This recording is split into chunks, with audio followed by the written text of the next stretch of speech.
said about this piece was what? She liked your fluidity. She just said not to lose the momentum. Okay. What does that mean to you when somebody says do not lose the momentum?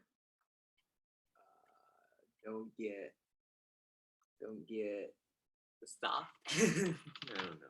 Yeah, it's like don't slow down, don't stop. Okay, so I'll have to think about where it is that you you lose your momentum, right? That's the number one question, right?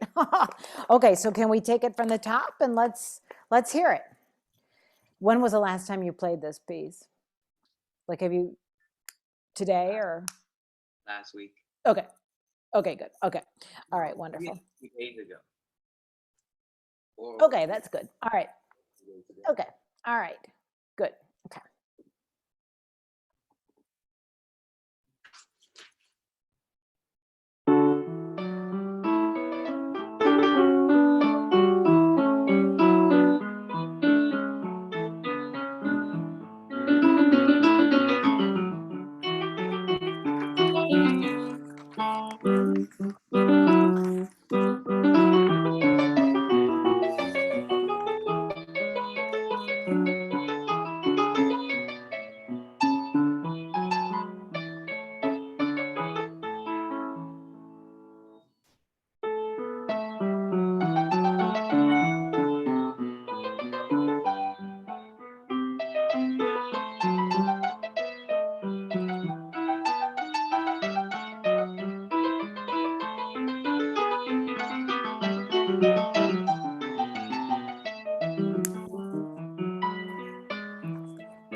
Okay, pretty good for getting it back in your fingers. That's really nice. Did you like the first half better than your second half or the second half better than your first half? Second half better than my first. Yeah, okay, so let's go ahead and do the first half. And Samuel, let's go on to the beginning of the second part. And I think you probably don't need to rest as much at the end of your A section. So if you went, so just a gentle breath and then come right back in. Okay. Okay, so the whole A section and then just get into the B section. Okay.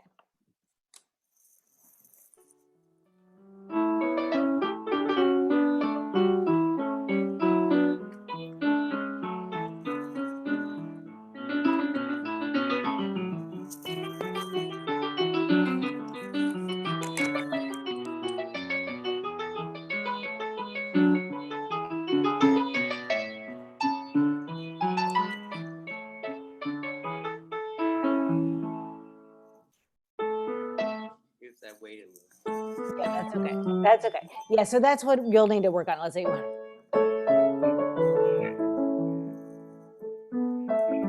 And when you come in, can you be even more like a hushed spirit? So you're going along da da da da da.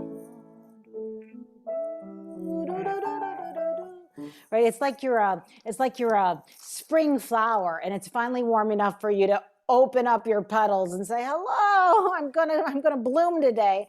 But it's just a very quiet motion. Okay, so quiet in that B section. All right, try it again, wherever you want to take it from in the end part.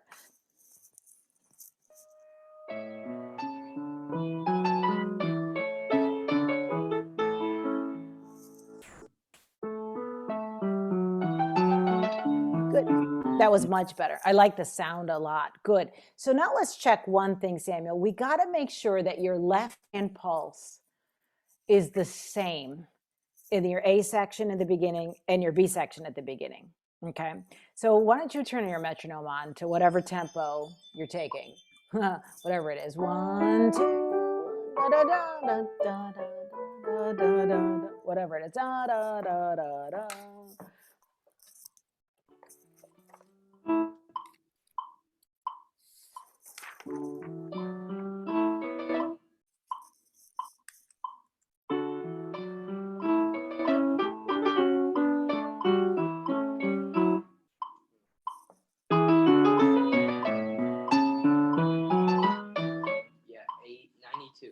Okay, it's 92. Okay, and then let's take it right at the B section and just keep that same tempo.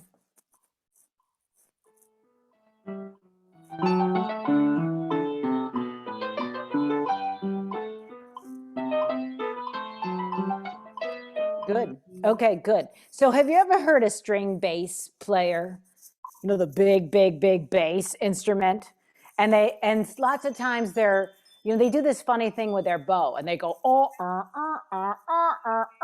and it's usually they're playing tonic, dominant, tonic, subdominant, dominant. They don't play that many notes. I mean, unless they're a virtuoso.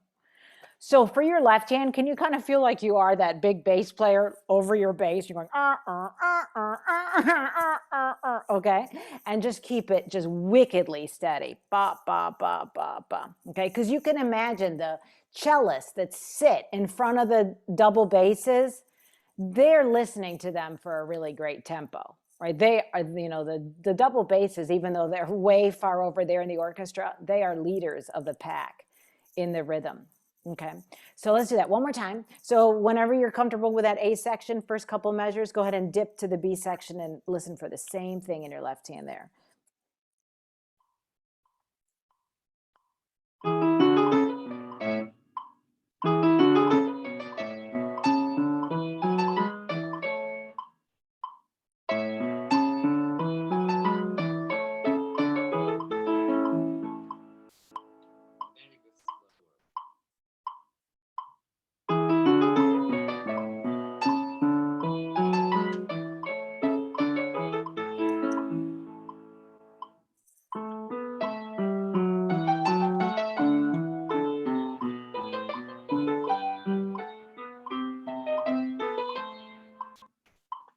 That's pretty darn good. Very musically done. Very good. Okay, let's do that again. Yeah, good for you. But you know what I think you should do? I think you should start at the beginning of the whole piece. Okay, and then dip to measure 16. Okay.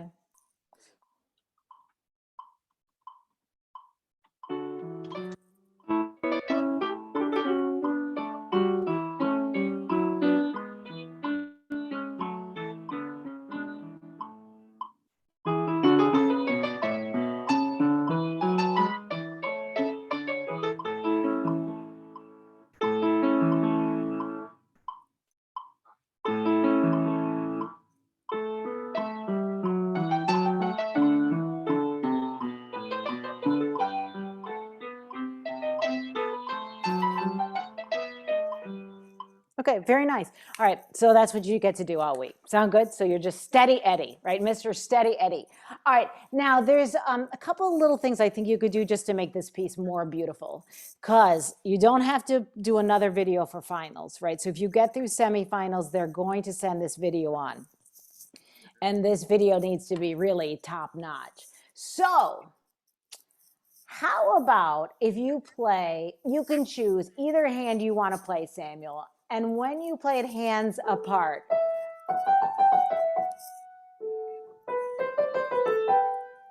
can you really feel like you're shaping the phrases? Da da da da da da da, right? Because you're a very musical player. Da da da da da da da da. So can you exaggerate all of your phrases? So pick something, and we'll do 2 lines, just 2 lines. Pick a hand, and only play one hand, and make it as exaggerated and nuanced as possible. Okay. Any 2 lines you want. Okay.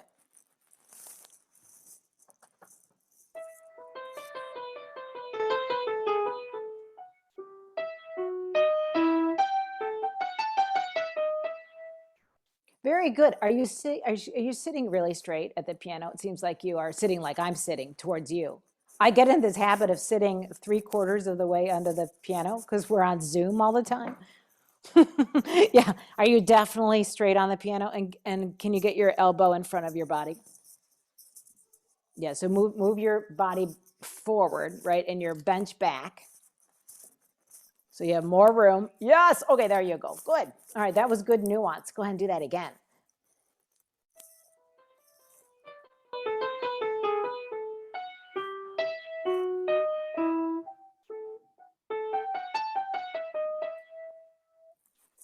Very nice. Okay, that was 2 lines?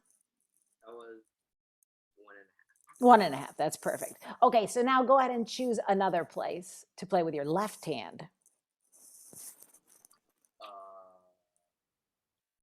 21. Okay, go for it.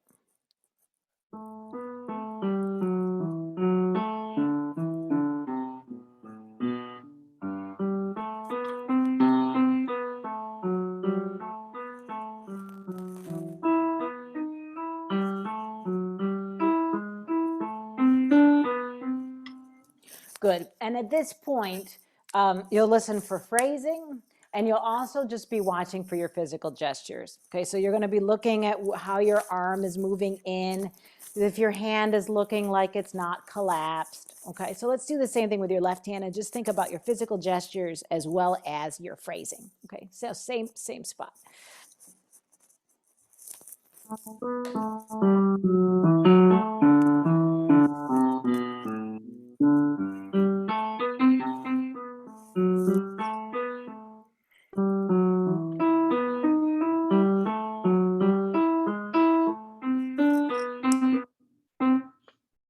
Okay, and tell me where you left off. What were the measures you left off in? 33. Okay, 33. So when you play these,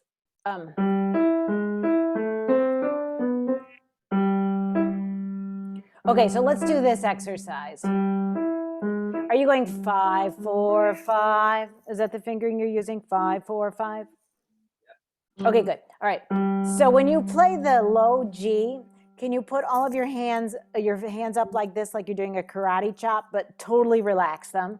And pretend there's a little magnet on the outside tip of your 5th finger.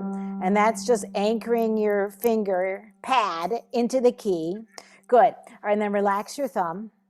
Relax it. Good. And then I want you to play the next note that you have to play. And you have to be really quick about it. It's like a frog is sticking out his tongue to get an insect. Good. And then go right back into position. That was great. Okay, and then let's do it twice. Do the little tap twice. Good. And then relax your hand afterwards. Good. All right, and then you'll play the E, and then go on to the G sharp. Do the same thing with your 4th finger here, and get your hand to be nicely magnetic to the key, and then twice you can play the E up on top. Very good. And the reason for this, Samuel, is to get your thumb to be released and not stretching or reaching or tight, okay? So you tap the note twice, and then you come back to this position, and you're really quite comfortable, okay? All right, so let's do that one more time. So you're gonna go tap, tap, and then to the G sharp, tap, tap.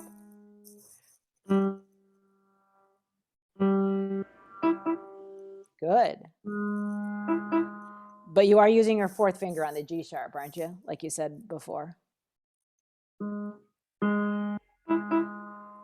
And get your thumb to be relaxed. It still looks tight when it's stuck up there. So when it comes back, your wrist is nice and fluid and soft. Yes, and your thumb is just released. Okay, so now 1 and 2 and 1 and 2 and now just let's play it the way it's written, Samuel. Okay, so hopefully your thumb is just feeling really loose. That's what we're hoping, okay? All right, so I'm just gonna say that, I'm gonna say, look at your physical gestures, and that is one spot. You could just play your left hand and do that funny little, can I call it the frog gesture? Measure 31 is gonna be the frog gesture. Good, and it's a rotation gesture, okay? Is there any other spot in your left hand that we could do that same thing with? Where, oh, I know where we could. Okay, you tell me though, where's another place where you've got some bigger like rotational gestures where you need to keep